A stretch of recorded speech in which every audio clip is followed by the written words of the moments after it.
Good evening. My name is Chris Plano, and I'm the manager of alumni relation at JWU Charlotte campus and a proud alumni. Thank you for joining us for tonight's session, Sip with JWU Perfect Pairings. We're so excited to bring you this program and look forward to learning about some delicious wines now that we're officially into the fall season. Before we get started, I'd like to review a few housekeeping items. Your microphones have been muted, but please keep your cameras on. We'd like to keep this session as interactive as possible. If you'd like to ask a question, please use the raise the hand feature and we'll call on you. Or if you'd prefer, you can also ask a question in the chat box and I will read it aloud. Though once again, we would like to keep this as a very informative session. Since this program is virtual, let's keep it social. Feel free to share pictures of your at-home setup, a selfie or photo of who you're enjoying to your tastings with, or be sure to tag at JW Alumni in your posts on Instagram, Facebook, and/or Twitter.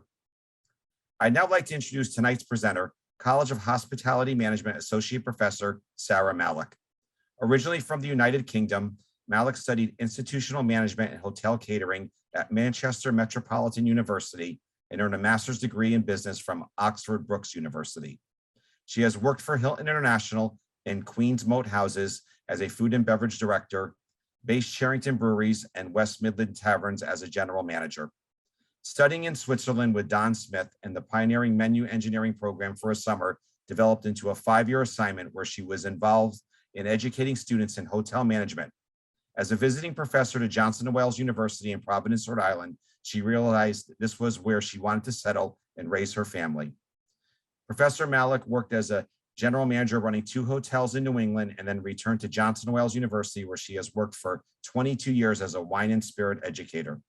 She received Teacher of the Year at Johnson & Wales University in 2004. Sarah is a Wine Spirit Education Trust Merit recipient and a member of the Society of Wine Educators, where she has Certified Specialist of Wine, Certified Specialist of Spirits, and Certified Wine Educator Awards. Sarah has also earned a diploma from the International Sommelier Guild and has been part of the Banfi Wine Education Program and the Napa Valley Wine Academy.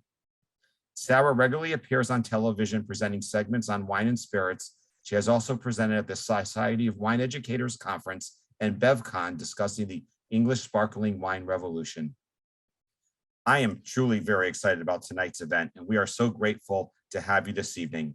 Please join me now in welcoming Associate Professor Sarah Malik. Hi, everybody. How's everybody doing? So thank you so much for joining me this evening. I just finished teaching, so I had to brush my hair, put some makeup on to look kind of, presentable. So I know this is, 6 o'clock. I know you're probably busy or you've just come home from work yourselves. So Chris and I chatted and we thought we'd make this interactive instead of, putting up a PowerPoint and kind of going through, slides and things like that. So we chatted and we figured that because we're moving into, the cooler part of the year, that I would also kind of recommend some wines at a good price and wines that would be suitable for you to pair with food. So that was my plan. So, hopefully you'll be able to, get some pretty good information this evening. And as Chris said, please, relax. And if there's anything you need to ask, I'm sure Chris is keeping an eye on the chat and you can unmute and ask the question. And raise the hand or whatever, but I'm sure that you're all very passionate or very interested in wine, and that's why you perhaps signed up. So so raise your hand if you're wine lovers then. Good. So what I was going to do is just kind of explain to you, some of the strategies that you could perhaps adopt over the next few months.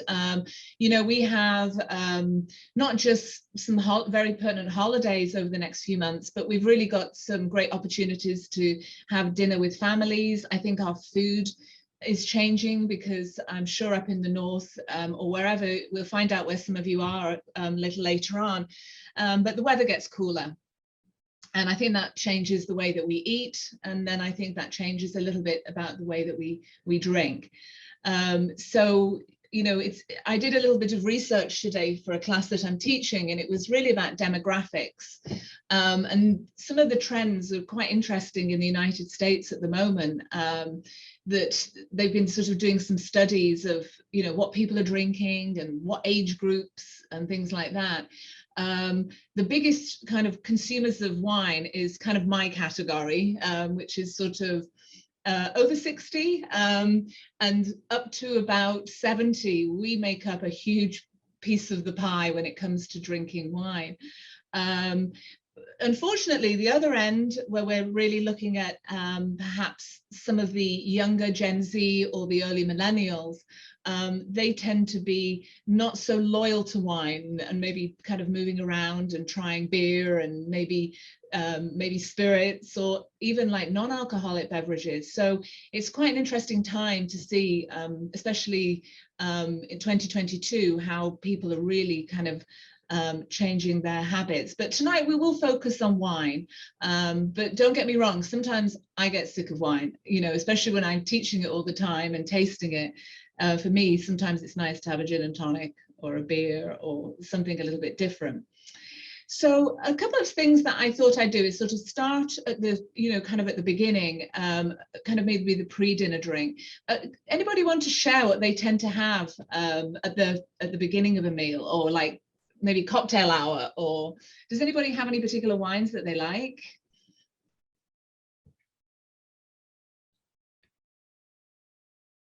Anybody want to share? Don't be shy. I don't want to talk for an hour. Does anybody drink sparkling wine? I'll be happy to climb in. For me, Sarah, personally, I like more of a lighter wine personally versus a heavier one. Usually, I think from a mindset standpoint, if I drink a heavier wine, I suddenly get full. All of a sudden, I think even before I start eating. So for me, I definitely prefer a more lighter bodied wine. That's just me. Yeah. I think sometimes people can go straight into drinking kind of reds. And I kind of go the old fashioned route, which is perhaps, starting off with the sort of lighter whites like you, maybe sparkling, and then kind of naturally gravitating up to red. The stranger thing is, the older I've got, I'll be honest with you, I cannot consume wines with high levels of alcohol. I have a couple of friends, and when we hit 60, we kind of didn't look at the label and the grape. We were actually looking at the alcohol content. And if it was like 12.5 alcohol by volume and less, then that would be our choice. So I think as we get older, maybe our tolerance isn't so good. Maybe we're a little bit more lightweight. So some of the sparkly wines that I wanted to show you this evening is, most people think that champagne is the go-to, and it is kind of overpriced. Champagne can be extremely pricey. You're paying quite a lot for, especially in the United States, we're paying import duty, and also it is just by the nature of the branding, we tend to pay a little bit more. You can certainly go to Costco and get some great Kirkland sparkling wine for like $25. But sometimes if you want to, have it at a wedding or perhaps a dinner and you want to kind of show off a little bit, then sometimes it doesn't look great when Kirkland's on your label. Something that's quite interesting is if you do prefer French wines, but you really don't want to go down the sort of champagne route, something that you should look for is the word crémant. C-R-E-M-A-N-T. And what this is sparkling wine from France, but it is actually not from Champagne. So if you can imagine all those other regions in France that are very skilled at making wine in this particular method, like Burgundy or Bordeaux, or like this one here from Alsace, what happens here is you actually get a great deal. These can be like $20, but the great thing about them is they use that champagne method, which if some of you know or don't know, it means that you do a second fermentation in the bottle, and it gives the wine a lot more complexity. It's a little labor intensive, but when you choose the crémant sparkling wines, you really are saving yourself a lot of money, and some of them are spectacular. And really what's lovely about them is if you actually look at the different regions in let's say France, and you particularly like a grape, then the chances are that that grape is going to be in this particular wine. So for example, here in Alsace, this one is Pinot Noir, Chardonnay, Pinot Meunier. Well, those are the grapes that make champagne, and Alsace is but an hour east. a little bit further south. So you're actually getting very similar wines, but this one was $17.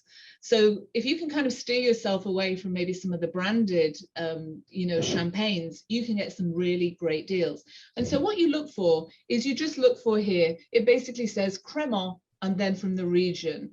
And as I say, these are readily available, but that means, from France.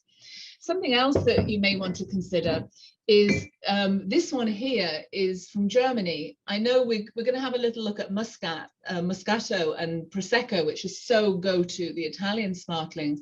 But I wonder if any of you knew that Germany makes sparkling, and everybody loves Riesling. And this is a sparkling Riesling, which we tried and tested today in class. And it was very well received by my younger population. And again, under $20. So you can actually see that a lot more of the European countries are much more affordable. And, don't be afraid to try them. If you don't like them, it's no loss. But most of them, use the sort of tank method, the Riesling, for example, Moscato d'Asti, which I'm sure you've heard of, and Prosecco. These all generally are made in a tank. So a little less, I suppose, labor goes into it. Some people get very snooty about Prosecco and, oh, I only drink champagne. But Prosecco isn't just, very low level. You can get some very higher quality Proseccos that can literally be pinpointed to vineyards. So those very famous sort of pre-dinner sparkling wines are fantastic, don't get me wrong, but you may just want to do a little bit more research, because if you can just pinpoint, for example, in Prosecco, there's a couple of villages that you often see on the labels, and Conegliano being one of them. And they are literally the same price, and you just get a much better quality of sparkling wine. A bit closer to home, though, if you wanted to choose a sort of sparkling wine, let's say from the United States, one that is really very highly regarded, and again, under $20, is this particular sparkling wine called Gruet, G-R-U-E-T. And this, believe it or not, is to be found in Albuquerque, New Mexico. It is where it's produced. But you can actually get this sparkling wine all over, every grocery store carries it. And that price point, sometimes, you might not get great wines, but this one is superb. Why? Well, this is actually a champagne family that was on holiday in the United States and just fell in love with New Mexico and decided to sort of settle here. So they use a very, old traditional techniques, and you get fabulous, if you go on their website, which is just gruet.com, they have rosé, dry rosé, fabulous vintage ones. If you just want to spend maybe $14 or $15, the options are there. But this is one of my recommendations, because I've tried this, I buy it, I think it's great for the price, because sometimes at $14 or $15, you may not get the quality that perhaps you're looking for. So sparkling wine is a really, it's an excellent way to kind of start a meal if you have all the family around, and maybe you have a big family and you don't want to spend a huge amount of money, but everybody loves bubbles. It's just one of those fabulous things that gets everybody in a good mood. So these are really, good price points. So as I say, look for some better Proseccos. If you want a little sweeter style, you can look for Moscato d'Asti, which is excellent value as well. Moscato, one little tip here, if you do go into Total Wine or somewhere and you see two variations of this is what we call Moscato d'Asti, the grape from Asti. You also will probably see Asti, just Asti on the label. You may want to move away from that. Asti can be a little sweet, a little foamy, and probably not made with such tender loving care as Moscato d'Asti. And you do pay probably a little bit more money, not a huge amount, but it's a bit like night and day. So you've really got some, nice options. I'll come back to the Moscato in a minute, because this is a really pretty one to have sort of after dinner. Now, as Chris said, one of the really nice ways to kind of move into a meal is you have to think about food. And technically, there's a rule where you want the food to taste better with wine, and you want the wine to taste better with food. So you really don't want to cancel one or the other out. One philosophy that I have is if it grows together, it goes together. So there's nothing wrong with having a little look at some of the origins of your dishes, or, you know, perhaps if there is some history associated with it, you know, see what historically people have drank with that food. Some issues that, you know, there's so many complications with food and wine. But what you have to think about is you don't want, if you think about the food and you think about the wine, you want to try and make the wine as sort of as powerful, if you like, as the food. One of the things, why would you pour wine if your food is going to overpower it? You know, you might as well just pour maybe iced tea.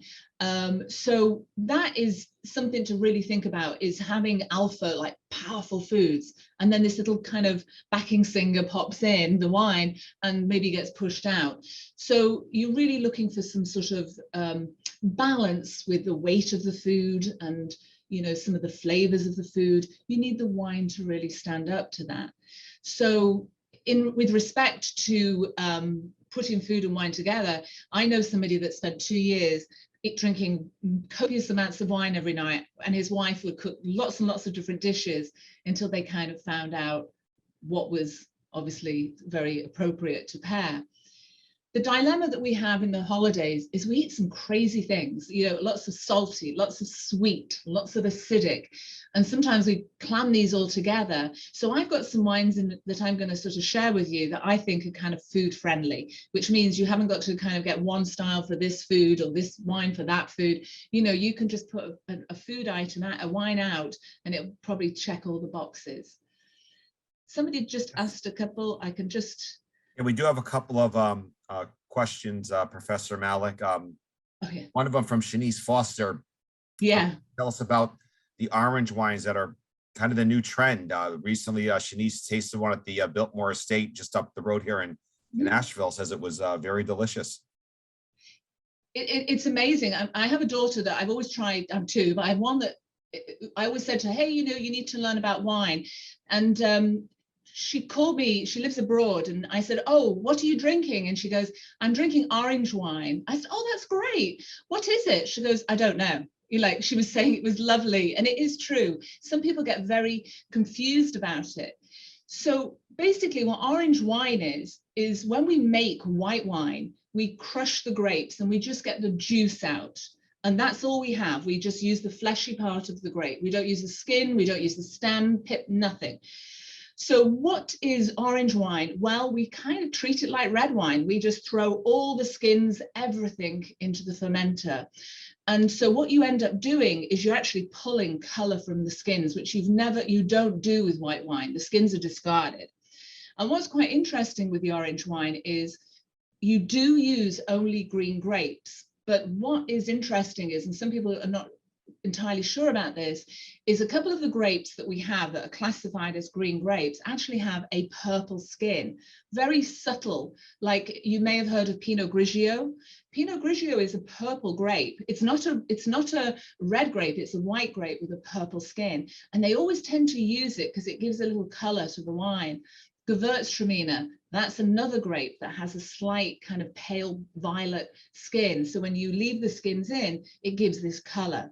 So you're never going to get like a red color like rosé or red, but you will get some sort of, you know, components in there.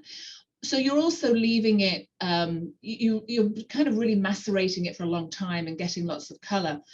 What also buddies up with orange wine is natural. So you may have noticed this if any of you ever bought orange wine, that there might be some yeast in the bottle. They may sometimes, when they're making it, leave yeast in, which you have to be prepared for, you know, because it looks a little weird, but it tends to sort of settle at the bottom, and you just have to treat the wine carefully.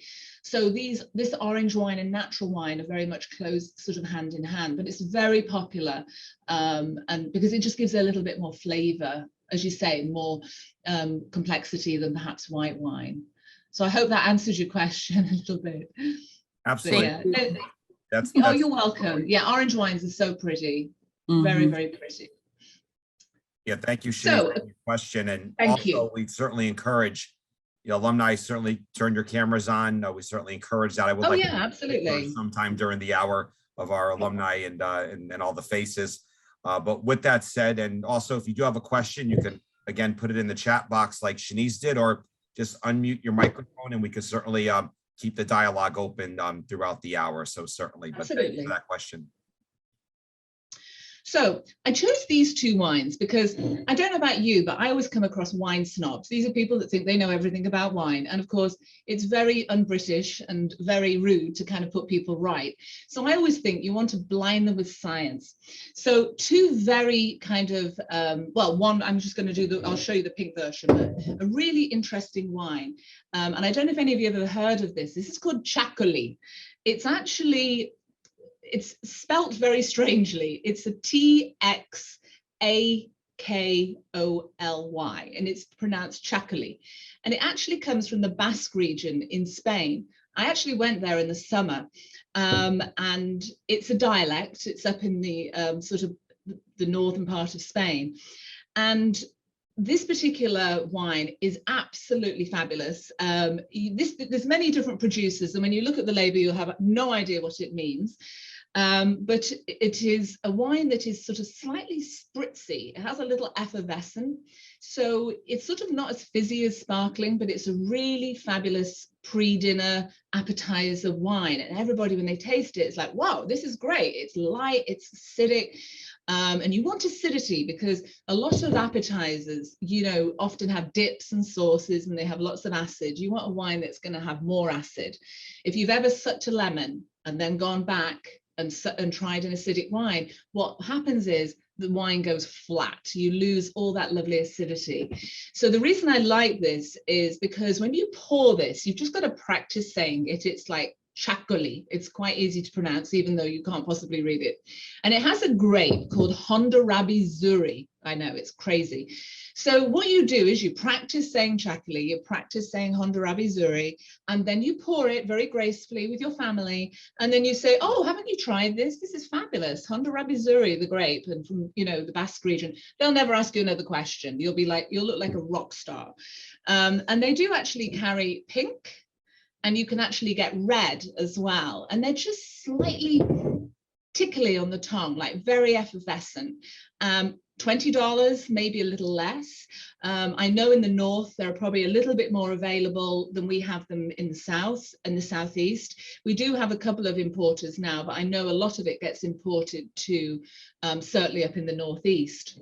So when I was in the Basque region, I said, oh, do you have any rosé? Because I like the rosé. It's really pretty. And they said, no, 98% of it goes to the United States. We're one of the biggest importers of this particular wine. So it's a pretty nice one. It's just a lot of people are a little like, what is it?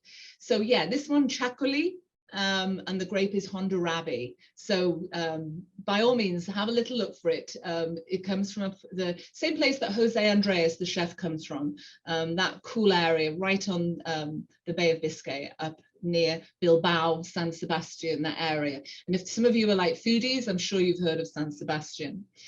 And another crowd pleaser, probably a kind of crowd pleaser that, you know, you want everyone to be happy. You cannot go wrong with Riesling. The only thing I will suggest here is with Riesling, it is quite beautiful if you spend maybe $20. You can certainly get good ones for maybe 10, but when you start to go a little lower than that, you need to be a little bit careful because in Germany, with the Riesling grape, the better ones come from more elevated slopes. You know, they have a little bit more exposure to sun, they face the south, you get much more complexity in the wine. But this is a wine that is a crowd pleaser, and it's a very food-friendly white. Why? Because a lot of them have a little bit of residual sugar. When the winemakers make them, historically, the acidity was quite high. So they always left a little bit of sugar in the wine. They stopped fermentation a little bit earlier. And what you were left with was a really nicely balanced wine. So this is a kind of win-win, because what you've got is acid that will help combat certain dishes, but you've also got a little bit of sweet. And sweet's important if you eat spicy, because spicy food is one of the more tricky things to actually pair with wine. And I know all of us love, well, I mean, I literally have this from home because everybody loves sriracha. But the minute you start putting spicy into your food or on your food, it can be really hard to pair with wine. If you ever do that, what you want to do is make sure that you have a little residual sugar in your wine, something a little sweeter like the Moscato d'Asti, or maybe a little off-dry or medium Riesling, and this will be great. What spice does not particularly work well with is tannic reds. Tannin comes from the skin of the grape, and it's that mouth-drying sensation that you get in your mouth. If you have a tannic wine like Cabernet Sauvignon and you're eating a very spicy dish, what that's going to do is amplify the spice. So that might be okay for some people, but if you want to calm that spice down a little bit so it doesn't overpower your wine, it's always good to have something that's in there that's just a little bit off dry or medium, we call it. Vouvray from France is often made in an off dry style. Riesling is made in an off-dry style. Moscato d'Asti can be made in a more medium style. And then you can also find that you certainly can get branded American wines that will showcase, certainly the ones that are branded can often have that little bit of residual sugar in them anyway. But that's a really, really good strategy to have when you're tasting spicy. So we've kind of looked at the acidity part, but just think about that. A lot of us eat, hopefully not in the winter so much, but a lot of us put vinaigrette dressings onto salads. And that can be such a difficult situation because you order a nice glass of maybe an acidic Pinot Grigio and you're sitting there, you think it's going to work. And maybe the acidity in the vinaigrette or the dressing is too powerful for that wine. And what it does is it'll just knock that acidity down. It'll make the wine taste flat and it'll make it more fruity, which is okay. But probably the most important component in wine is actually acid. Now, these are very, very light bodied. And obviously you can get fuller bodied whites. I mean, certainly something like a kind of a California Chardonnay, that's sort of buttery and been in oak, can often pair really well with food because it's got weight and it's got power behind it. So for me, if I was doing sort of pasta and cream sauce or chicken or, anything that requires a more powerful white, where the Riesling or the Honda-Rabi or Pinot Grigio wouldn't work, you would probably need to navigate to something like Chardonnay. Another fabulous grape that has a little bit more weight is Albarino from Spain. But the weight is sort of something to think about because you've got a kind of heavy dish and you want to have white wine with it, then it's white. Those earlier whites are not going to stand up to it. So if we kind of move away a little bit from the whites and have a look at some of the reds, because really this time of year is when the reds come out. They've been kind of hiding in the background. And I think a lot of people have drank rosé over the summer. And now I think it's time to bring the reds out to the forefront because, this is probably a great time to have them. So a couple of suggestions that I have. One, this is my most favorite go-to, everybody loves it, Beaujolais.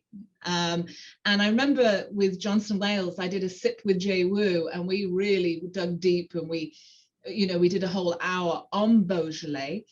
Beaujolais is from just a little bit south of Burgundy in France, and the grape is called Gamay, G-A-M-A-Y. It's a grape that's made in a very particular style. If you can imagine, it's literally like putting it into a pressure cooker. You have a big stainless steel tank. There's no oak involved really. Whole bunches go in, sealed, and then it sort of intracellularly ferments. What does that mean? Well, it means that tannin that I was talking about earlier that comes from the skin is kind of drawn into the flesh and softened. So what you actually get with Beaujolais is lots of fruit, color, good acid, but quite low to moderate tannin. So it's kind of got a power that will match with lots of things like barbecue and casseroles, but it's also it hasn't got that overbearing tannin that a lot of people don't like. I mean, some people, they like Cabernet Sauvignon, hands up that they're going to like tannin. But with Beaujolais, it checks all the boxes. You know, grandma's going to love it because it's got lots of lovely fruit and it's got that little off dry sometimes, but it's going to be great for the people that like powerful reds because it's just full of flavor. It's got lots of red fruit, raspberries, strawberries, and the way it's made can sometimes give off some very interesting aromas like bubblegum, if you know, I know that sounds strange, violets, cinnamon. It's just because it's made in a very unique way.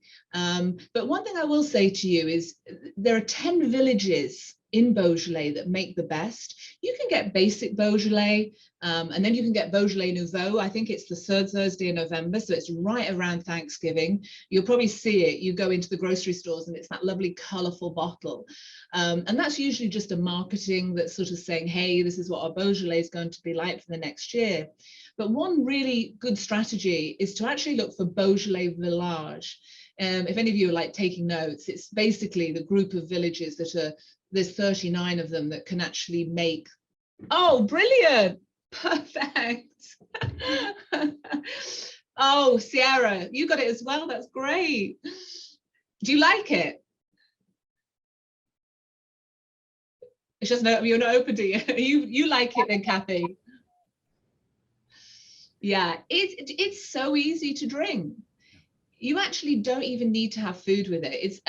This is a secret between us that should not go out into further fields. I have a box of Beaujolais Village in my fridge. So when I go home, it's like a little tap, perfect.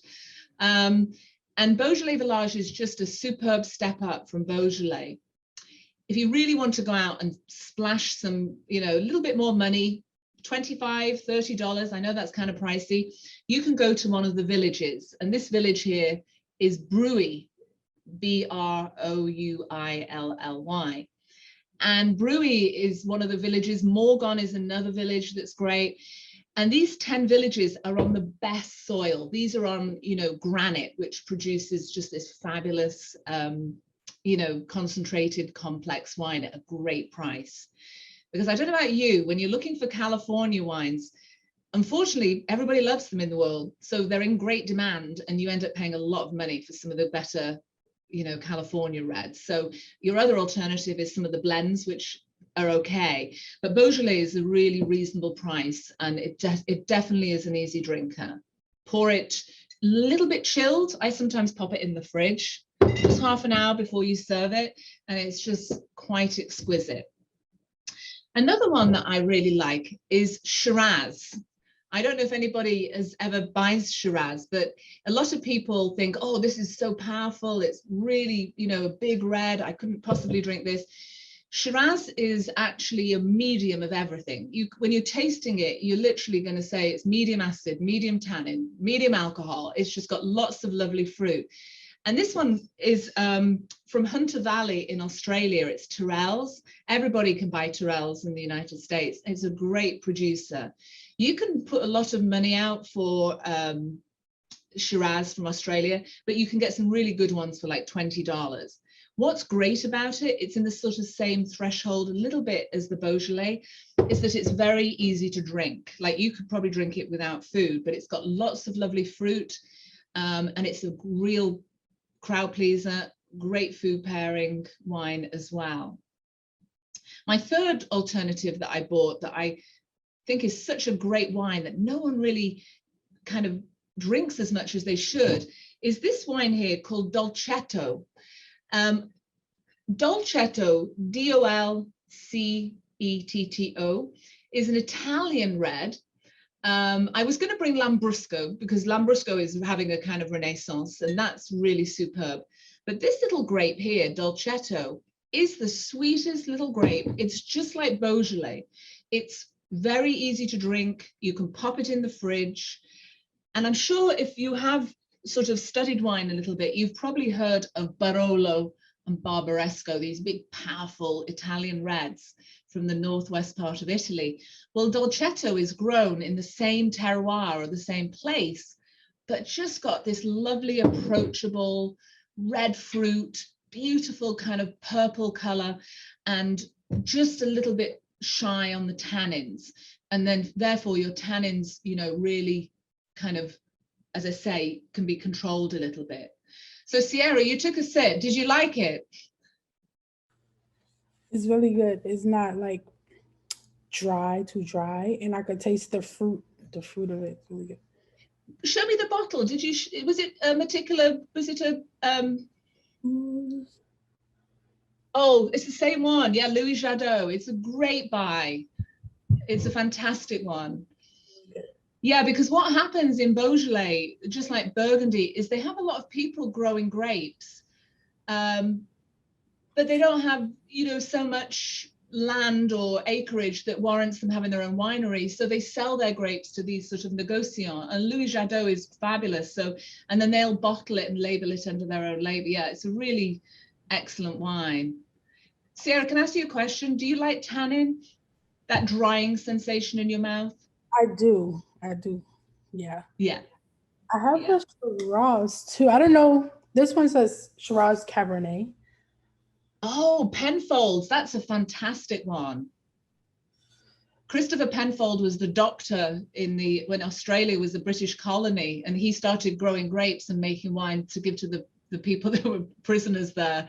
So, but that is a fabulous wine. And Shiraz, it's funny that we sort of suggested that, because this one blends. It's sort of a little, you know, partner in crime is Cabernet Sauvignon, because some people, I don't know about you, Sarah, but some people just, it's that tannin and the powerhouse of Cab that sometimes needs to have a little friendy that can be blendy with it. So, and Shiraz is kind of that grape in Australia. So it sort of calms down Cab a little bit. And, you know, and then you can sort of see those grapes sort of in balance. But I think the Australian Shiraz are definitely not what they were, you know, years ago. They're fabulous now. And that one, Penfolds, is magnificent. That's an excellent producer.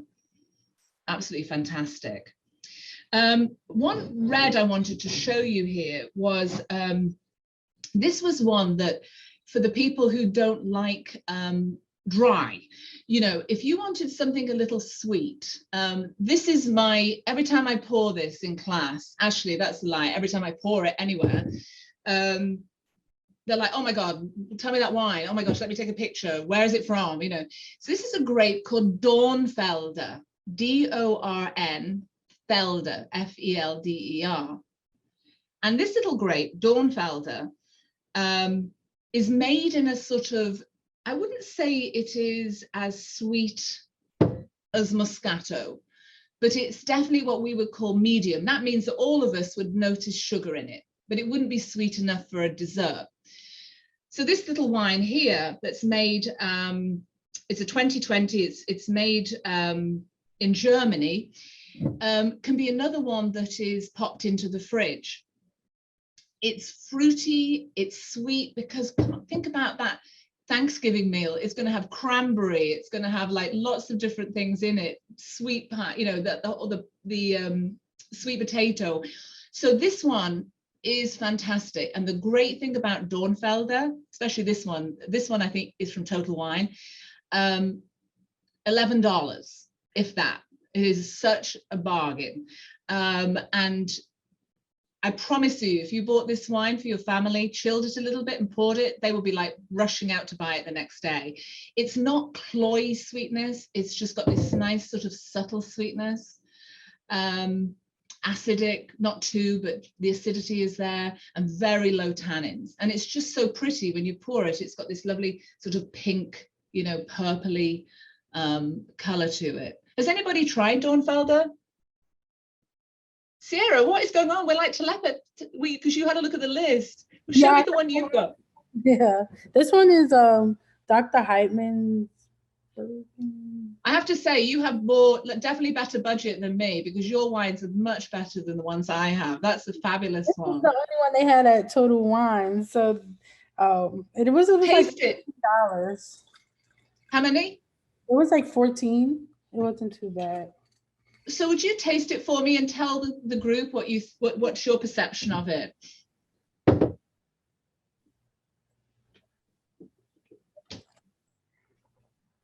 Oh yeah, that's really good. That's really, it's like perfect sweetness. It's not dry. Yeah, like if it was chilled, it would be really like I Isn't could it fabulous? yeah, people would go out and and get their bottle. Yeah, it's really good. I agree. And I think that one for, like you say, if you have a huge group of people coming around, what would be really nice is, charcuterie, cheese boards, which are very fashionable now. If you just put all this sort of out on a buffet table, people can kind of go and help themselves to whatever wine they, would like. But this would be fantastic. That little bit of sweetness, you could put some salty cheeses out. I know people don't like blue cheese per se, but gorgonzola or, would be a nice one. Or you could even put like some Spanish manchego or something like that would really kind of help with the salty and the sweet going together. Oh, I'm glad you bought that and tried it. Thank you. And you validated I know, because people were, oh no, it's not that good. Yes, it's good. We had tried and tested by Sierra. So That is brilliant. Like appetizers. I know you saw like the charcuterie boards, so like appetizers. What about desserts? It's not really like a dessert wine, but it's pretty. No. Let me show you this wine here. I won't show you what it is, but this is a sweet wine that, again, people love. It looks like Robitussin. Can you see this? Yes. So this particular wine, I'll show you some of the sweet ones that I thought might be fun, that are just, because here's the deal. The real kind of old-fashioned kind of Sauterne and Tokai, these sort of botrytis affected sweet wines, first of all, they are ridiculously expensive. So I was trying to think of some alternatives that were like within the budget, because we're all going to have to be careful the next few months. But we're not going to give up drinking wine, and we're certainly going to celebrate the holidays. This is actually called, and I know you definitely have more of this, those of you from probably up in the northern reaches. This is a grape called Pedro Jimenez. It's a sherry grape. And what they do here is they dry these grapes out. Often if you go into a store and say, do you have any PX sherry? And again, you can get this in some of the major wine shops.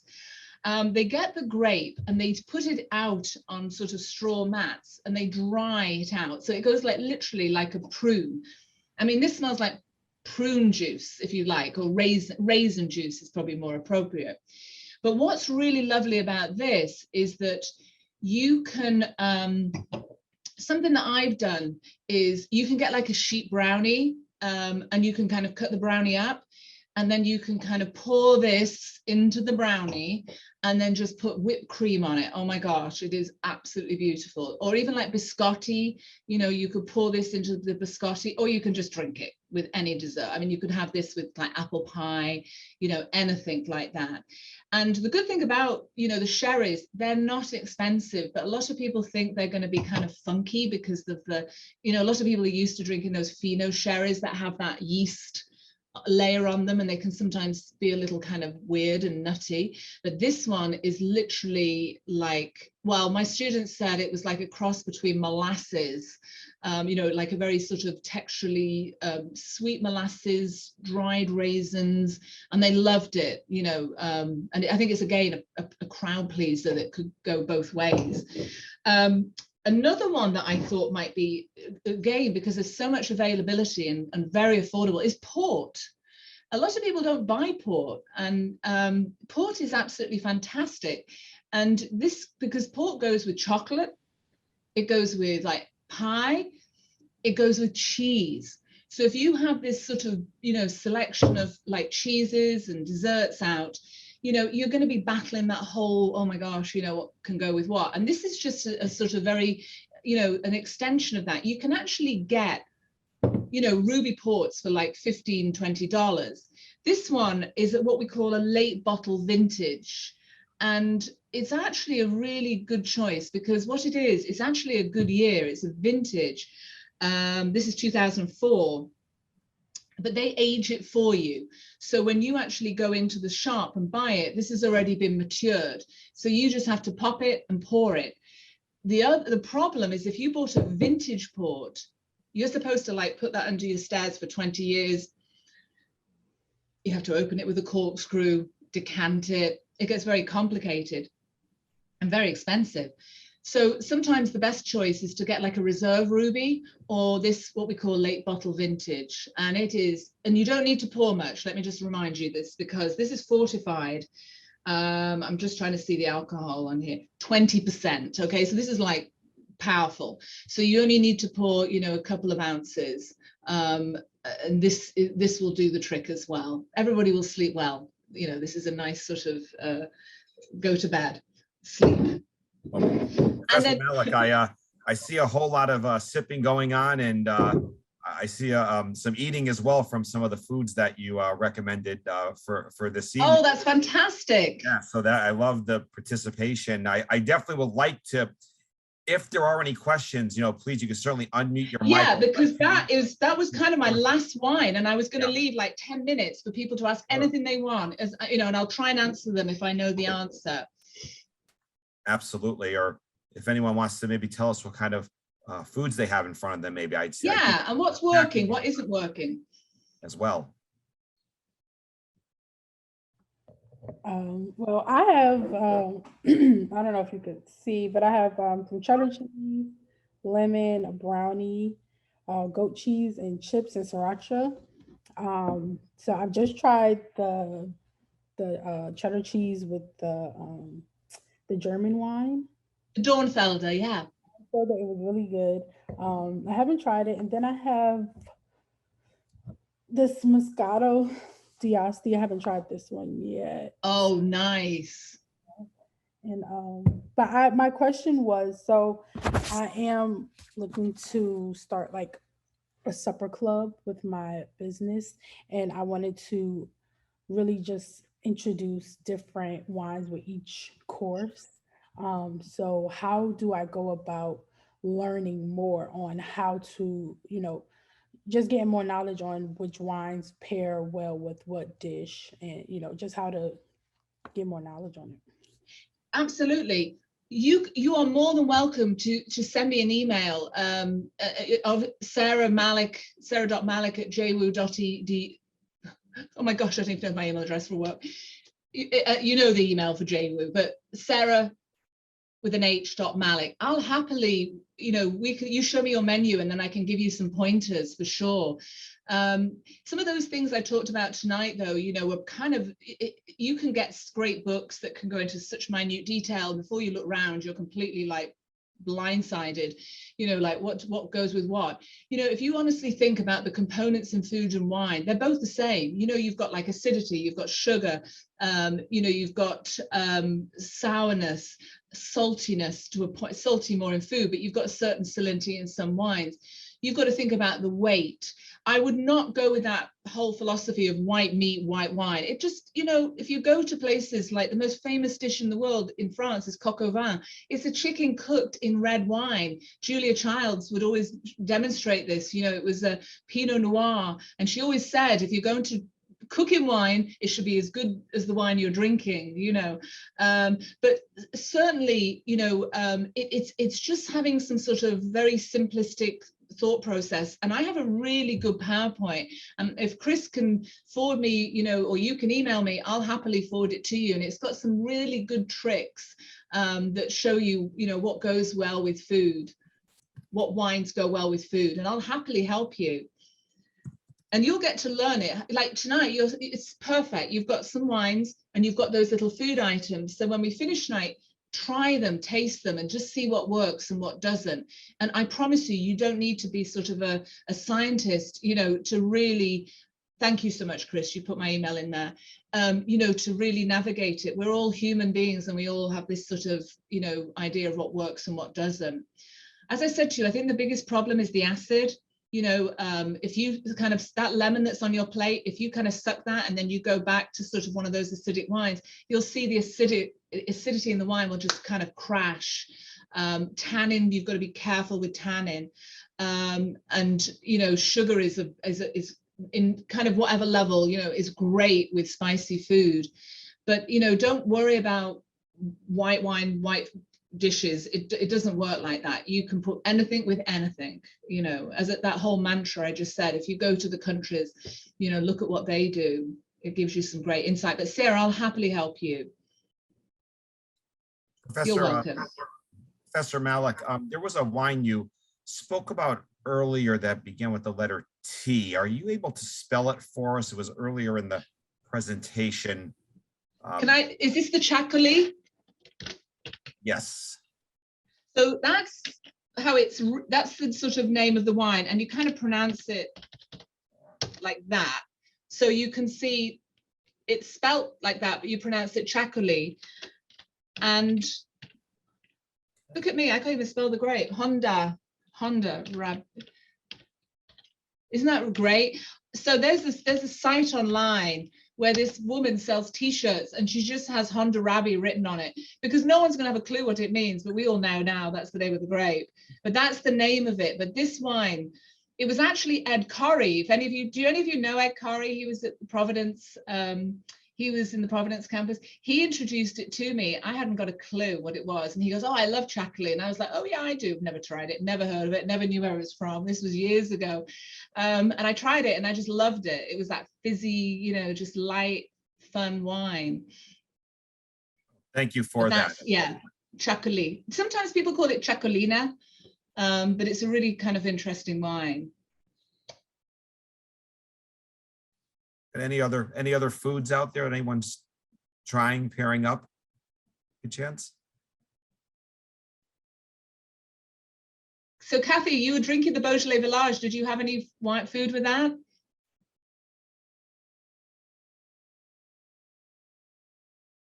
She's typing. I kind of had the same thing with the cheese and the crackers, and my husband has those sardines. Not for me, but he's had sardines over there.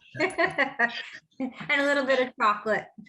And I didn't touch the grapes because I figured it would take away from the wines. Yeah, chocolate is an interesting one as well. You know, we talked about that. It's going to be very part of our holidays. You know, everybody eats chocolate, and it is kind of one of those difficult things to kind of work with. But I had a student once that I had Shiraz. He was helping me do a chef's choice, and I had Shiraz, and he made a chocolate creme brulee. And he goes, let's try it with the Shiraz. And I'm thinking, oh no, the tannin, the chocolate, you know. But I think because the fruit was so lovely in the Shiraz, it really worked. And sometimes it's just by trying those things like Shiraz, you know, and salsa, chips, you know, things like that, they can work. But sardines, now, are they canned or are they fresh? Canned. Yeah, they can. A man after my own heart. I love canned sardines. But that, you know, sometimes that oiliness, that's something that can, when you're trying the red wine in a minute, this is a strange thing. Oily fish like sardines or tuna or mackerel or salmon, if you have a tannic wine with it, like a kind of, you know, let's say a Cabernet Sauvignon or, you know, Merlot or whatever, it can actually make your mouth go metallic. I know, so maybe you should try it, but if you get a sense of like, you've put aluminum foil in your mouth, it's just a weird sensation. It's just that oiliness. So when you do have like oily fish, sure, you could have a red, but that goes back to that Beaujolais, you know, get a red with no tannin, or, you know, rosé. Because sometimes white wines just don't stand up to some of those oily fish. You know, like you want to get something with a little bit more robust, you know, flavor. We also had a Moscato. Oh, nice. That was kind of like bubbly, more like a champagne type. And this was $10.49. Perfect. But this is the one that we had. Oh, lovely. It was bubbly. I told my husband what we need is orange juice, and we could have a mimosa. You're absolutely right. What they do to make Moscato, they actually have a pretty much they don't have any fermented wine. They literally have like just they've crushed the grapes, they've got the juice out, and they put it into a tank, and they only ferment it for a little while till it gets to about 5.5% alcohol. And then they stop fermentation, they chill it so the yeast doesn't work anymore. And then they just draw the yeast out. So actually what you're left with is a very low alcohol, sweet wine. But because the tank is sealed, fermentation also delivers CO2 and gas. And if it can't escape, then it stays obviously dissolved in the wine. And only when you pop the bottle, you know, do the bubbles appear. And so much so that mine has a screw cap. Did yours have a cork? Yes. Right, so you must have had more CO2 in yours, because this one here, you know, it doesn't need that powerful cork. It just is like a little screw cap. It's so funny because it's got such low alcohol. Look, this little wine has got nutritional data on it, nutritional facts. It's like a food. So we can drink this. This is not a problem. So it's literally got 118 calories a glass. We didn't need to know that, I suppose, but this is a great producer as well, Vietti, Vietti. Vietti, it's a fabulous Moscato. It's not huge in alcohol, but that one you've got is fabulous. I've had that one. It's very good. And that, you know, try it with the food items when we finish tonight. Just go navigate through the wines and things we've talked about tonight, you know, just try them. But Moscato is just lovely with things like apple pie. You want a dessert that isn't going to be too sweet, like tarte tatin, apple pie would be great with Moscato, pumpkin pie would be great with it, just fresh fruit would be great with it, and even cheese would be great with it.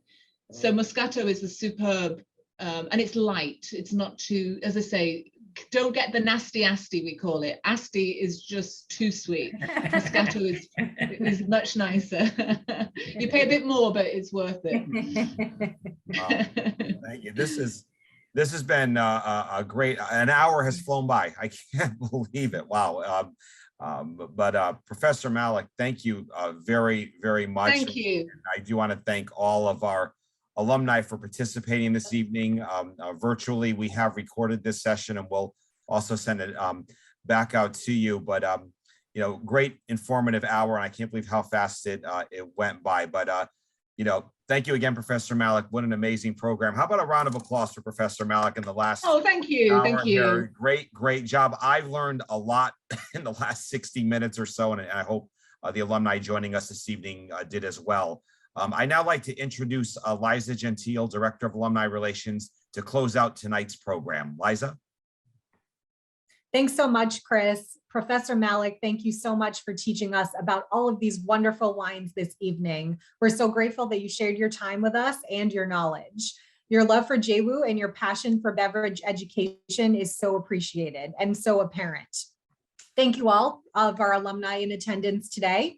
Your registration for this event included a gift to the JWU Charlotte College of Hospitality Management, which will go to work immediately to provide a truly unique and exceptional education that prepares our students for future success. This experience is made possible by generous support of our loyal donors and gifts of all sizes combined to have an impact on our students that is truly powerful. As an alumni donor, your gift also demonstrates your investment to our mission, which can inspire additional support from other members of the JWU community, as well as corporate donors and foundations. You can make an additional gift by clicking the link in the chat window if you would like. Thank you again for your support. We sincerely hope that you enjoyed this evening's session, Sip with JWU Perfect Pairings, part of the JWU for You family of programming. For the full listing of upcoming events, including tomorrow evening's Pints with a Professor, Cybersecurity, please visit our events calendar at alumni.jwu.edu. We appreciate your attendance and wish you a wonderful evening.